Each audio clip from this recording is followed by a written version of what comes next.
Honorer la femme congolaise, le chef de l'État a inauguré ce 8 mars la première unité de la mutuelle financière des femmes africaines sur l'avenue Bokassa au marché Ziguida. Célébration de la Journée internationale de la femme, les femmes congolaises en particulier sont appelées à prendre conscience du leadership d'excellence, surtout en cette période de la Covid-19.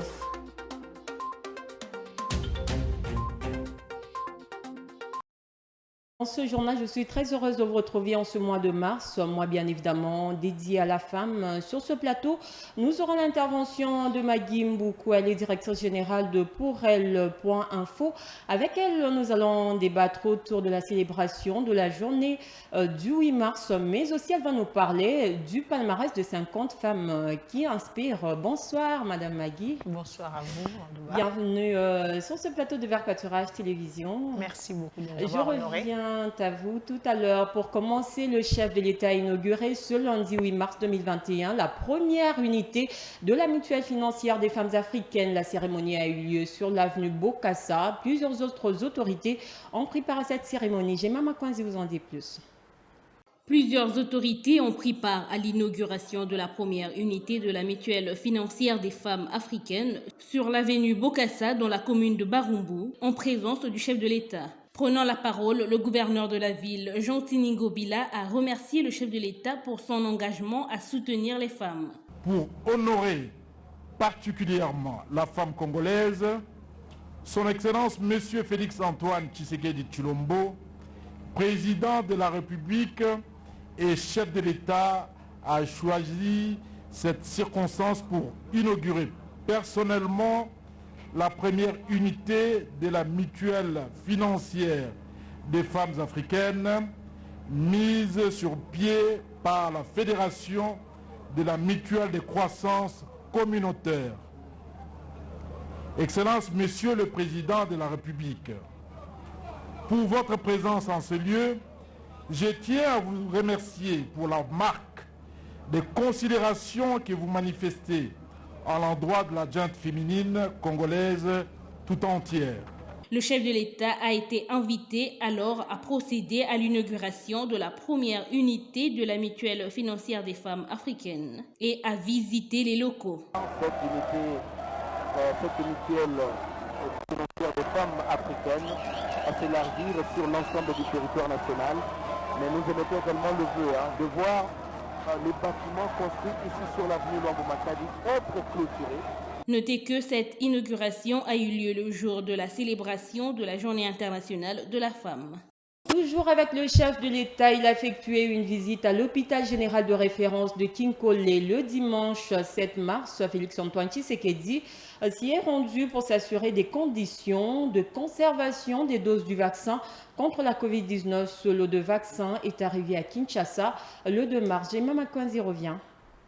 À son arrivée à cette formation hospitalière, le chef de l'État, Félix Antoine Tshisekedi, a été accueilli par le ministre sortant de la Santé, Eteni Longondo, et par la directrice du programme élargi de vaccination, Elisabeth Mukamba. Le président de la République a ensuite visité cet entrepôt moderne de stockage des vaccins et autres produits, lequel entrepôt a été inauguré l'année dernière par le gouvernement de la République avec ses partenaires. Rappelons-le que cet entrepôt a une capacité de 12 à 13 chambres froides et a un espace ouvert et compte parmi les plus grands d'Afrique centrale. Selon les autorités sanitaires, un deuxième lot de 4 300 000 doses de vaccins est attendu dans les prochains jours. Notez que le démarrage de la vaccination contre la Covid est annoncé pour le 15 mars prochain.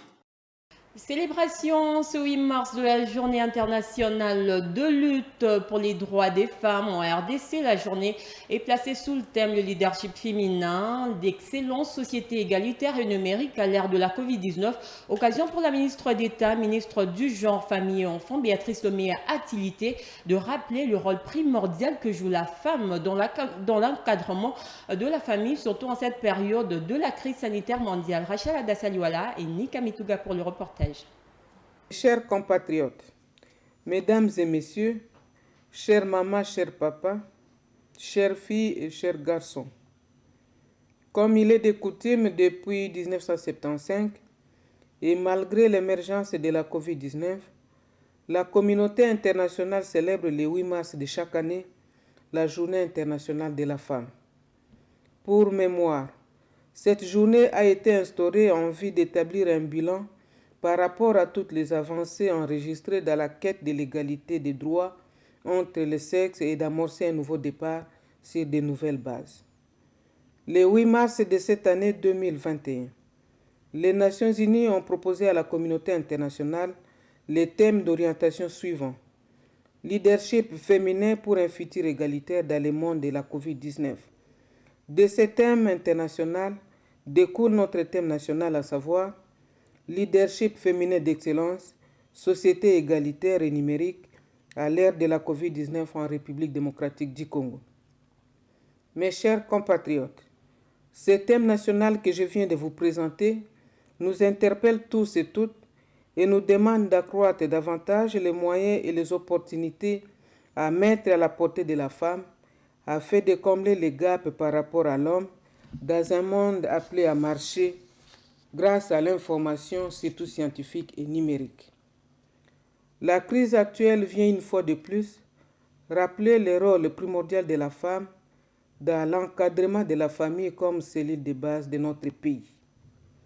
À ce sujet, la femme comme mère au foyer, sage-femme, infirmière ou encore relais communautaire a besoin de plus d'informations pour accomplir cette tâche salutaire. Aussi, afin de mieux défendre les droits des femmes et de tirer pleinement parti du potentiel du leadership des femmes en matière de préparation et d'intervention face à la pandémie, les perspectives des femmes et des filles dans toute leur diversité doivent être intégrées dans la formulation et la mise en œuvre des politiques et des programmes dans tous les domaines et à tous les stades de plans de lutte et de relance mis en place dans le cadre de la pandémie. Bonne fête de 8 mars à toutes les femmes, mais aussi aux hommes de la République démocratique du Congo qui vivent la République démocratique du Congo.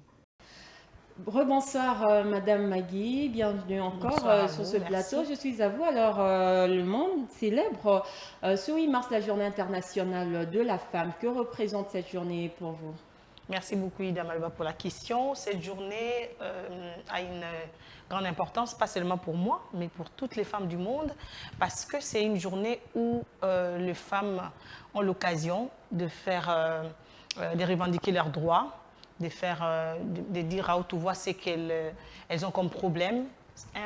Une journée, une date exceptionnelle qui a marqué la vie des femmes depuis 1977. Toujours dans ce chapitre de la femme, le monde entier célèbre, vous le savez, ce 8 mars, la journée internationale des droits de femmes, une célébration placée sous le signe de la Covid-19 et chaque pays se démarque dans sa thématique. En RDC, le thème retenu est leadership féminin d'excellence pour une société égalitaire et numérique à l'ère de Covid-19. Cependant, aucune festivité officielle n'est prévue. Plus de détails avec Gemma Makwanzi. Le monde célèbre ce 8 mars 2021 la journée internationale des droits des femmes. Il faut dire que cette journée permet de faire le point sur les avancées nationales et internationales en matière de droits des femmes et d'égalité. Cette année, la journée internationale des droits des femmes est célébrée sous le thème « Leadership féminin pour un futur égalitaire dans le monde de la Covid-19 ». L'enjeu, c'est de célébrer les incroyables efforts déployés par les femmes et les filles du monde entier en vue de façonner un futur et une collaboration plus égalitaire suite à la pandémie de la Covid-19. En première ligne, les femmes le sont face à la crise de la Covid-19 en tant que professionnelles de santé, pourvoyeuses de soins, innovatrices, organisatrices communautaires et pour certaines en tant que des dirigeantes nationales figurant parmi les leaders les plus exemplaires et les plus efficaces dans la lutte contre la pandémie. Il faut noter que la plupart des pays qui ont mieux réussi à contenir la vague de la pandémie de la Covid-19 et à répondre à son impact sanitaire ainsi qu'à l'ensemble de ses répercussions socio-économiques sont dirigés par des femmes. Il y a lieu de citer à titre d'exemple les chefs de gouvernement du Danemark, de l'Éthiopie, de la Finlande, de l'Allemagne, de l'Islande, de la Nouvelle-Zélande et de la Slovaquie qui ont été reconnus pour la rapidité, la détermination et l'efficacité de leur réponse nationale à la Covid-19. Toutefois, la participation et le leadership des femmes connaît beaucoup d'obstacles depuis quelques années et avec la crise sanitaire due à la Covid-19, des nouveaux obstacles sont apparus. On déplore également une augmentation de la violence domestique, des travaux non rémunérés, du chômage et de la pauvreté. Comptée parmi les pays d'Afrique touchés et meurtris par le coronavirus, la République démocratique du Congo a opté pour ce thème, leadership féminin d'excellence pour une société égalitaire et numérique à l'ère de la Covid-19. Tout ceci dans un climat de réflexion. Madame Agui, je reviens encore à vous. Pouvez-vous nous dire c'est quoi le concept du palmarès 50 femmes qui inspirent? Merci. En fait, 50 femmes qui inspirent, c'est un palmarès que nous avons initié depuis 2019, qui a pour but de présenter les femmes congolaises qui sont des modèles, des femmes congolaises qui peuvent être considérées comme des repères, des par leur parcours, des par leur travail, des par leur façon de faire. Un concept qui met les femmes en première ligne parce qu'on sait aujourd'hui que la plupart des Congolaises, quand elles cherchent à avoir des modèles, elles ne parlent qu'à l'international. Ce n'est pas mauvais d'avoir Michelle Obama comme modèle, mais vous connaissez où? De loin. Ce n'est pas mauvais d'avoir l'autre journaliste américaine Oprah Winfrey comme modèle, c'est bien beau, c'est pas mauvais, mais au Congo, il y a des icônes dans la presse. Au Congo, il y a des femmes modèles également comme Michelle Obama, mais qui ne sont pas connues. Pourquoi? Parce qu'elles n'avaient pas... il n'y a personne qui les a présentées. Donc, raison pour laquelle nous, on s'est dit, on doit initier ces concepts pour inculquer aux jeunes filles des modèles à suivre qui peuvent leur permettre demain de faire un bon choix. Si elle veut devenir comme activiste des droits des femmes, elle a des noms. Si elle veut faire la politique, elle a des noms et ça lui permet de bien s'orienter. Alors là, il y a eu 50 femmes qui ont figuré dans votre classement. On veut savoir quels ont été les critères de sélection. Oui, merci. Les critères de sélection étaient très simples. On a choisi certaines femmes par rapport à leur dynamisme. Il y a d'autres qui ont les savoir-faire. Il y a d'autres qui ont essayé d'innover dans leur secteur d'activité. Il y a d'autres qui se sont montrées professionnelles dans ce qu'elles font. Et il y a d'autres qui ont démontré leur engagement. C'est-à-dire, il n'y a aucune femme qui a répondu à ces 5 critères.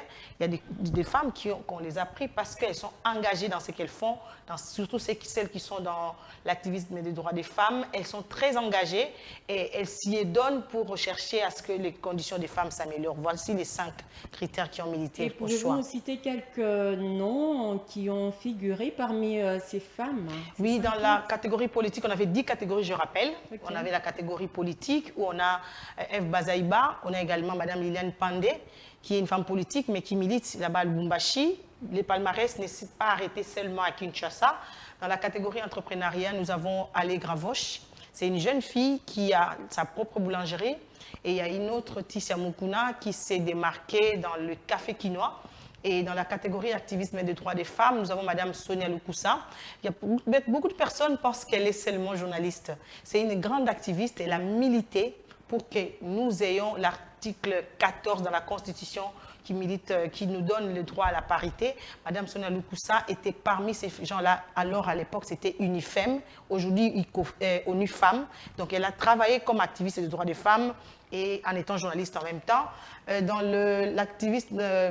le côté social, les femmes qui sont très humanitaires, on a Sophie Olangui, on a également Madame Lorraine Muntu, elle est à Goma, c'est une femme qui encadre les filles de la rue, qui essaie de les renvoyer à l'école. Dans la catégorie culture, nous avons Fallon Mambou, c'est une artiste peintre qui a été plusieurs fois violée et qui s'est transformée en sensibilisateur par rapport à ses œuvres, fait des œuvres qui parlent de violences faites aux femmes. Dans la catégorie sport, nous avons Madame Luisette Lutuka, elle est une judokate qui a gagné beaucoup de prix. Dans la catégorie, j'ai parlé de sport, j'ai parlé de culture, religion, nous avons Maman Joël Kabasele, une femme de pasteur qui est également pasteur, qui motive les jeunes filles, sa manière de prêcher, sa prédication pousse les jeunes filles à être meilleures. Elle n'est pas là juste pour prêcher, tu as reçu Jésus, oui, mais il y a toute une vie que tu dois parcourir sur la terre. Quel exemple, quel travail, comment tu dois te prendre en charge. Et il y a également la catégorie sciences, où on a Clarisse Falanga, la dame qui a inventé le médicament pour soigner les cuirs chevelures, Made in Congo. On a également le professeur Cécile Sivulukandi, elle est professeure à l'UNIKIN, elle enseigne la chimie, elle pratique la chimie. Donc, autant de femmes que nous avons dans les 10 catégories, la catégorie médias, si je dois terminer par là. On a Paulette Kimuntu qui inspire, on a Doris Mozo de la RTNC, une dame qui a travaillé, qui continue à travailler comme journaliste, ça fait 24 ans à la RTNC. Et on a également Rachel Mbaya de ZTM Télévision, une jeune montante. Pour inspirer, il ne faut pas seulement faire 100 ans. Oui. Pour inspirer, ce n'est pas seulement il faut que tu aies une carrière bombée. Non, le fait que tu fais bien ce que tu le fais avec passion et tu inspires les autres qui te regardent pour que demain deviennent comme toi. Là, on peut conclure que vous êtes vraiment fiers sur le savoir-faire des unes et des autres. En tout cas, toutes ces femmes qui nous suivent savent qu'on ne se connaît pas. Il y a certaines qu'on ne se connaît pas de vue, on ne s'est jamais vu. Nous, on a fait nos enquêtes pour voir leur parcours, voir ce qu'elles font exactement. On a fait des interviews avec leurs proches. Et on a pu avoir ça. Et elles ont été même surprises de voir qu'elles étaient dans ce palmarès pour dire qu'on les fait pas pour autre chose, on les fait juste parce qu'on veut promouvoir les femmes. Notre mission en tant que média, le premier média des femmes au Congo, c'est de promouvoir les femmes congolaises. Et revenons à la femme en général pour finir. Quel peut être votre message à la femme congolaise, surtout en cette période de Covid-19? Quelle initiative la femme congolaise peut prendre? Bon, la femme congolaise elle est la mère de la nation, elle doit être au centre de la lutte contre le Covid-19, c'est-à-dire apprendre déjà dans ta famille comment se protéger pour éviter d'attraper le coronavirus. Et puis dans ton environnement, parce que la femme congolaise travaille, le travail c'est pas seulement au bureau, il y a ceux-là qui sont dans des marchés, il y a ceux-là qui sont dans des églises, il y a ceux-là qui sont dans des hôpitaux. Essaye de sensibiliser tout autour de toi pour que les gens puissent mieux se protéger contre cette pandémie qui a fait beaucoup de morts. Et le message de la femme congolaise au-delà du Covid, c'est que la femme congolaise est une femme forte, une femme dynamique et battante. Malgré tout ce que nous avons comme problème au Congo, les femmes tiennent toujours debout. Et je demanderai juste aux femmes pendant ce mois de mars d'arrêter cette histoire de fêter, de mettre les pannes comme si on était obligé de mettre les pannes un 8 mars. Non, les pannes, on les met toujours. Donc le mois de mars, c'est un mois consacré à ce que tu dois donner, ce que tu peux ajouter comme contribution dans le développement de ton pays, mais aussi dans ton environnement, dans ton travail. Comment faire pour améliorer les choses, comment faire pour que nos droits soient respectés. Chacune peut apporter sa pierre à son niveau. Maguen Boukou, je rappelle que vous êtes directrice générale de Porel.info. Merci d'avoir répondu à notre invitation. Merci beaucoup, Damaloba. Poursuivons ce journal, toujours dans ce même chapitre de la célébration de la Journée internationale de la femme. La question se pose sur la perception de cette journée. La femme est appelée à prendre conscience sur le sens du leadership qui l'attend, mais aussi son apport dans la lutte contre la Covid-19. Merveille Moté, Nathan Bamoin. La journée internationale a été bien définie depuis la nuit des temps, mais c'est la façon dont les choses se déroulent ces 10 dernières années qui essaye il y a des dérapages, si je peux dire. D'abord, la femme rurale, la femme africaine rurale pense que quand on parle de la journée de la femme, nous voyons directement le pagne. Pour moi, la conception de cette journée, c'est que c'est une journée de beaucoup de réflexion. Nous devons savoir où nous étions. Aujourd'hui, nous sommes où? Nous allons vers où? La politique, la spiritualité, l'état de nos familles. Donc nous devons mettre en question beaucoup de sujets qui, le soir du 8 mars, retenons un point de vue, retenons un sujet qui déterminera notre demain. Ma joie, c'est de partager avec toutes les femmes cette merveilleuse journée. Je voudrais conseiller à toutes les femmes, malgré que nous sommes en pleine fête de la femme, de ne pas oublier à porter nos ports de masques pour nous protéger les unes les autres, pour ne pas se contaminer. Vert Pâturage Télévision vous propose dans le cadre du mois de la femme le zoom sur les femmes congolaises dans différentes activités. Pour ce 8 mars, l'accent est mis sur Vouvou Mafuta et Esther, toutes deux maraîchères depuis plusieurs années. Elles nous relatent les bons et mauvais moments vécus dans leur métier avec Kozanzoko et Shikomkendi qui les ont rencontrés. Elles sont femmes au foyer et mères de plusieurs enfants. Leur passion, c'est le chant, un métier de choix qui les aide à s'en sortir. C'est depuis 1997 que j'ai commencé ce métier et c'était après la mort de mes parents. Et depuis, j'ai pris la relève et cela m'a aidé à exceller et à réaliser mes rêves, surtout à subvenir aux besoins de ma famille. Je suis née à Matadi et je n'ai pas eu la chance d'étudier. Ce métier m'a aidé à devenir propriétaire des parcelles, mais aussi à soigner mon fils qui, à l'époque, souffrait de troubles nerveux. Contre vents et marées, ces femmes ont su se maintenir.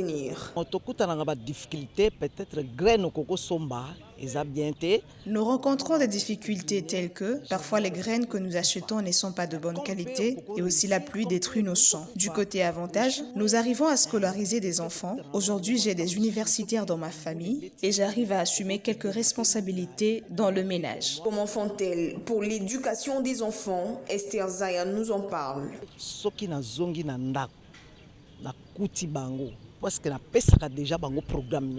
Le soir, quand je rentre à la maison, je trouve déjà le travail bien fait. J'ai appris à mes enfants à bien faire la cuisine et le matin, avant de sortir, je laisse déjà un programme. Le dialogue entre moi, mon mari et mes enfants a une place primordiale.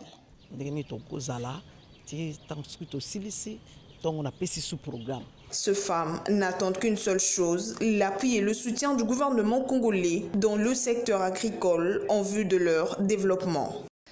Un autre invité dans ce journal, il s'agit de Toto Motomungu. Il est membre du comité d'organisation des activités de la jeunesse à l'église de Mangembo. Avec lui, nous allons échanger autour d'une activité qu'organise la jeunesse de cette église, bien évidemment. Bonsoir frère Toto. Bienvenue sur le plateau de Vert Pâturage Télévision. Je vous en prie. Alors, vous organisez une réunion des jeunes à l'église de Mangembo qui a pour thème l'Éternel des armées. Quel message voulez-vous transmettre à travers ce thème, bien évidemment?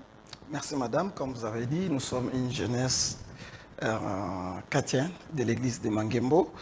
Nous avons projeté une activité à ce qui concerne la jeunesse congolaise dénommée l'Éternel des armées. Pourquoi l'Éternel des armées? Parce que l'Éternel des armées fait cesser les combats. Nous avons remarqué dans la jeunesse congolaise, en particulier la jeunesse quinoise, il y a tant de défis.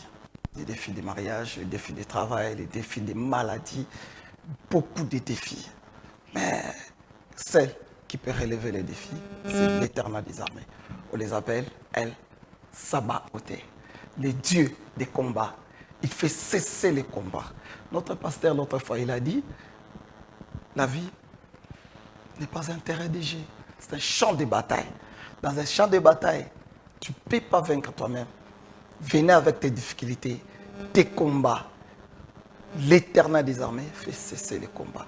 C'est ça le message que nous voulons apporter pour ce mercredi 10 mars, à partir de 16h, à l'église de Mangembo, que la jeunesse de Mangembo, la jeunesse quinoise, la jeunesse de la République démocratique du Congo, nous devons apporter nos difficultés, nos souffrances, nos problèmes, nos combats à l'Éternel des armées. C'est lui seul qui peut cesser les combats. Là, je vous ai entendu parler du mercredi. La réunion ne prendra qu'un jour ou ça s'étale sur plusieurs jours. C'est comment le programme? Merci madame. Nous avons pensé que pour les combats de la vie, il faut seulement one day. Donc, une journée seulement. Donc, ce mercredi, nous serons là à partir de 16h jusqu'à 18h, 18h30, on va terminer. Le programme, on aura un temps d'adoration, nous aurons un temps d'écouter aussi la parole de Dieu avec la servante de Dieu, le pasteur Bijou Nikoba Mitonga. Après ça, on aura aussi un bon temps de prière avec l'équipe jeune de l'intercession. Et quel message pouvez-vous lancer? Un message particulier aux jeunes pour leur participation, bien évidemment. Merci madame, le message est clair. La Bible nous dit dans Psaume 24, porte, élève volento. Élevez volento. Pourquoi élever volento? Parce que le roi des gloires fasse son entrée. Nous avons besoin que l'Éternel des armées fasse son entrée dans ma vie, dans ta vie, dans la vie de la jeunesse congolaise. Quand l'Éternel des armées fasse son entrée, il y a du repos, il y a la solution, il y a la tranquillité. il y a le choix. Donc, ce que nous voulons signaler à la jeunesse de Mangembo, à la jeunesse quinoise, venez nombreux, on va célébrer l'Éternel des armées. Nous allons louer, adorer, nous allons écouter et bien sûr, nous allons aussi prier. Pourquoi prier? Parce que nous voulons déposer nos fardeaux entre les mains de l'Éternel. Celle qui peut cesser le combat, les différents combats de nos vies, les différents défis que nous avons, c'est l'Éternel. Elle s'abat côté. Espérons que beaucoup de jeunes, n'est-ce pas, répondent à votre appel et à votre invitation. Toto Motomo, nous vous disons merci. Merci, madame. D'avoir répondu à notre invitation. Merci, madame. C'est ça notre souhait, que beaucoup de jeunes répondent à notre invitation. Poursuivant ce journal, le domaine des femmes de l'église de Mangembo n'a pas été indifférent face à cette commémoration de la journée internationale de la femme. Bien évidemment, les femmes et jeunes filles de cette église ont été conviées ce lundi 8 mars à la réunion autour de la prière et enseignement. Question de les conscientiser. Rachel Dassaliwala et Francis Matondoye en préparent. Elles étaient nombreuses, femmes et jeunes filles de Mangembo, à célébrer la journée internationale de la femme au sein de cette église. Louanges, adoration, enseignement et prière, ce sont là les temps forts qui ont marqué la célébration de la dite journée. Les femmes en ce jour sont appelées à être déterminées car la vie n'est pas un terrain de jeu, a martelé la révérende Jackie Kalombo, pasteur en charge du domaine des femmes. Le sens de l'organisation de cette journée, nous avons voulu dire à la femme qu'elle a une grande place dans la société. Et nous, dans le cadre de l'église de Mangembo, nous avons réveillé la conscience des mamans par rapport à la détermination. Si nous sommes arrivés à cette journée, parce que certaines femmes ont été déterminées et nous avons ces jours et ces mois où on célèbre la femme. Alors aujourd'hui, nous à Mangembo, nous avons exhorté les mamans, nous avons parlé aux mamans d'être déterminées dans la vie. Et nous avons dit aux mamans que la vie n'est pas un terrain de jeu. Eu égard au thème choisi cette année, Christine Wanatou, l'une des responsables, pense que la femme joue un rôle crucial dans le milieu chrétien. En nous, il y a la force, en nous, il y a la détermination. En nous, il y a une capacité à faire quelque chose, à remonter sa famille, à remonter son foyer, à prendre en charge ses responsabilités, disons, en prendre en charge à faire élever ses enfants, les éduquer. Alors quand nous prenons toutes ces choses, nous les ramenons dans la parole de Dieu. Et avec l'onction que nous avons, nous disons que nous sommes capables d'exercer notre autorité dans ces mondes. Il sied de noter que quelques cadeaux ont été remis à certaines femmes qui se sont mariées pendant cette période de la Covid-19. Dans le cadre des préparatifs des centenaires de l'église kimbangiste, l'orchestre symphonique kimbangiste de Nkamba a tenu un point de presse pour annoncer son concert caritatif du 13 mars à l'amphithéâtre du centre d'accueil kimbangiste à Kassavu. Boafi Moussongaï Mounzi pour plus de détails. Cette activité s'inscrit dans le cadre de festivités marquant les 100 ans d'existence de l'église kimbanguiste et du ministère des Simo Kimbangu. Après une brève historique de l'orchestre symphonique kimbanguiste d'Nkamba, le maestro Alphonse Sondoukou renseigne que ces concerts verra briller l'orchestre sous ses facettes en mettant la qualité exceptionnelle de ses solistes dans un tourbillon virtuose. Organisé par Avoudilisme Event, ces concerts du samedi 13 mars est ouvert à tous les amoureux de la musique symphonique à l'amphithéâtre Mamamouilo du centre d'accueil Kimbanguiste dans la commune de Kassavubu. Vous pouvez avoir l'invitation ou pas. Venez, vous aurez droit d'entrer dans la salle. Mais, comme la coutume nous exige, nous sommes Kimbanguistes. Si les personnes de bonne volonté qui peuvent aider l'orchestre, même avec un petit rien, parce que le jour du concert, il y aura un panier qui va circuler. Si quelqu'un veut aider l'orchestre, le bienvenu. Donc, malgré que les concerts soient gratuits, nous savons bien l'impact de la musique classique. Bien que les concerts soient gratuits, mais les personnes de bonne foi, c'est là qui veulent aider l'œuvre de Baba Simon Kimbangu. Vous avez une petite enveloppe, vous avez l'argent comptant, quoi que ce soit, vous pouvez amener ça pour que l'orchestre puisse encore redécoller avec cette ambiance-là et avec cette bonne volonté. Cet orchestre est confronté à des difficultés majeures, occasion pour les organisateurs du concert d'appeler les personnes de bonne foi de leur venir en aide pour l'œuvre de l'Évangile. Et les vertus, pour finir, comme d'habitude, c'est un fruit au pouvoir antioxydant. La pomme contribue à réduire le risque des maladies cardiovasculaires. Des antioxydants contenus dans la même pomme aident à diminuer et à prévenir l'oxydation des lipides en circulation dans le sang et réduire le taux de cholestérol. Fifi Kibwana Kadima nous en dit plus. L'antioxydant de la pomme contribuerait à réduire le risque de maladies cardiovasculaires. En effet, les antioxydants contenus dans la pomme aideraient à diminuer et à prévenir l'oxydation de lipides en circulation dans le sang et réduiraient le taux de cholestérol sanguin. Selon une récente étude, la consommation de la pomme sous forme de fruits frais réduirait aussi l'incidence de l'angine. Manger des pommes 2 et plus par semaine aurait un effet favorable sur la fonction respiratoire ainsi que sur l'incidence d'asthme et des infections de voies respiratoires. Les polyphénols et les flavonoïdes que contient la pomme pourraient augmenter la capacité de l'organisme et ainsi réduire la réponse inflammatoire chez les asthmatiques. Par ailleurs, une étude menée chez plus de 2000 enfants de 5 à 10 ans a conclu que la consommation quotidienne de jus de pomme réduirait considérablement le risque respiratoire et renforcerait l'immunité de poumons. La pomme ainsi que son jus sont importants pour les femmes enceintes car les pectines, la vitamine C, les antioxydants que contient la pomme participent activement à la formation du fœtus. Notons qu'à travers le monde, il y a plus d'1 millier de variétés de pommes. En RDC, 2 espèces ou 2 couleurs de pommes sont disponibles, le rouge et le vert. Il est conseillé de garder au frais pour déguster aisément son fruit et son jus. Jeunes et vieux, la pomme lutte contre l'apparition de certaines pathologies et stimule le système immunitaire. La pomme est à consommer sans modération. Et c'est par ici que se referme ce journal. Pour vous qui nous avez pris en cours de diffusion, voici l'essentiel à retenir.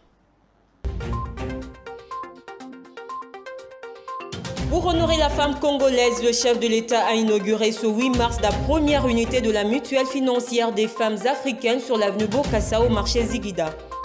Célébration de la Journée internationale de la femme, les femmes congolaises en particulier sont appelées à prendre conscience du leadership d'excellence, surtout en cette période de la Covid-19.